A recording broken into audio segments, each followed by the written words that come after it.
Hi, world. Hope everyone is having a wonderful afternoon. A couple of days ago, articles started to circulate the internet telling us of the passing of Miss Tina Turner and of the life, the iconic life that she led while she was here on Earth with us. So I shared one of those posts on my Facebook page, on my scar tissue page, and it prompted a conversation between myself and one of the ladies that follows my page. She asked me if I had any advice for anyone regarding a safe exit plan. And it was a wonderful question, and it's a good conversation that I think that we should have. So let's just go ahead and talk about that for a minute. A safe exit plan. If you need an exit plan, then obviously you're dealing with someone who is treating you less than you need to be treated. You're a human being. You're intelligent. You have a smart brain, a beating heart that cares for other people. You know, you care for yourself. You gotta love yourself, right? And so if you're in a situation where you're thinking that you need to leave to save your life and that of perhaps if you have children with you, you know, we're responsible for protecting them as much as we're responsible for protecting ourselves. So let's talk about what I think we can do to start a safe exit. Whenever I was 16, I married for the first time to a man just a couple of years older than me. He was just a little over 18. And for our entire relationship, 4 years, nearly 5 that we were together, it was very physical the entire time. And I honestly believed that once our son was born, that he was gonna stop.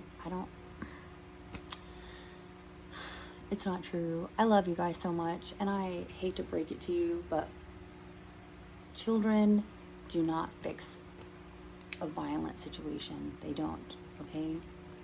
They can't, the abuser doesn't have the capability within them to think about what they're doing and how your child is processing this anger, okay, that they're seeing.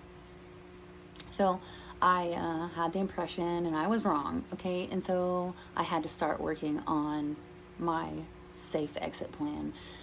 So what I did was I started to hide cash inside picture frames that were hanging on the wall, you know, because Shannon would ransack the house. I mean, he, in just a fit of rage, would ransack things. He would break stuff, you know, and just, you know, just being a terror. And so I had to hide cash in the picture frames, and it was suggested to me by somebody else because no matter, I mean, they can trash the whole entire house, you know, and they can rip pictures off the wall and stuff, and they can break that glass, but the cash that's underneath that picture, it's hidden and it lays flat, and more than likely they're not going to find it. So that's what I did. I started hiding money in the picture frames. That way Shannon couldn't, you know, take every penny that I had. That, you know, I would be able to have something in my pocket for when I'm prepared to leave. Another thing that I did was I started to pack things little by little, just little things. Like, he didn't pay attention to me, really, or the things that I owned, my private possessions. He didn't know what the baby owned or what he had in his drawers. He didn't really care about that stuff. And so I started to just pack things away little by little. You know, I would just put my underwear and my socks and just my little personal belongings. The same with my baby. I would just take little things out of the house a little bit at a time and hide them down the street in a neighbor's shed who I had talked to about, who I had said, I'm planning an exit. Please don't tell on me. And they didn't tell, okay? And so that's another thing. One, hide money. if you can, to whether it be in the house or outside of the house, just please try to find a place where you can safely hide some cash for yourself. Number two, like I said, I took things out of the house and packed them away slowly, and he never knew, right? And so that helped whenever the time came, whenever I was ready to leave. I didn't even have to pack stuff up. I just left while he wasn't even in the house, because that was the safest way for me to do it. Let's see. Tell somebody, please, what's going on. It has to be documented. I know it's embarrassing. Abuse hurts. Abuse is insulting. And it's hard to talk about. It's hard to tell people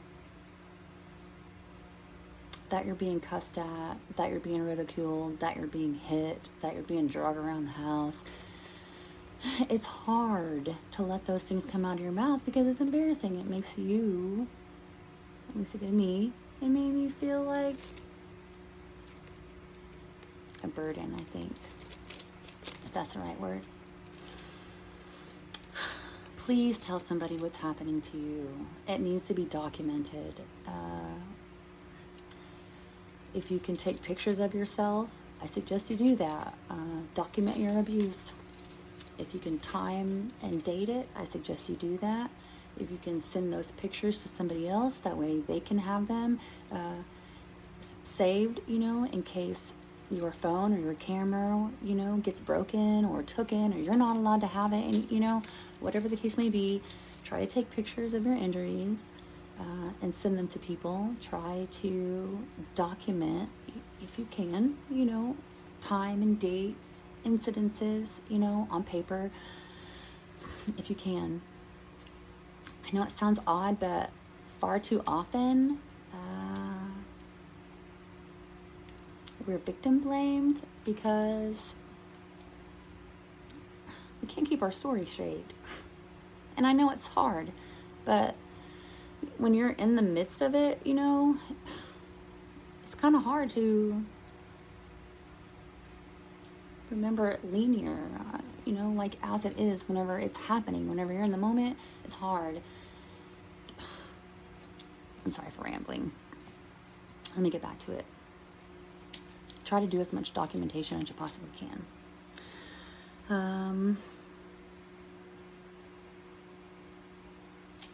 Use your resources. Women's shelters, domestic violence shelters, hospitals. Use your resources, please. They're there to help you.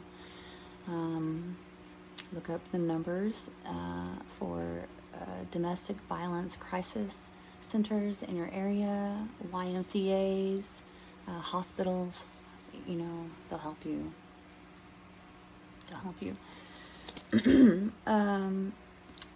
My friend, the lady who prompted this conversation with me, she said that she had to hide documents, and so your birth certificates, your socials, that of your children, your important paperwork, photo albums, pictures, things that can't be replaced, legal documents, try to take them and hide them away, whether it be outside the house or somewhere in. Like I said, I like to tell people to take things out of the house because, they'll wreck it.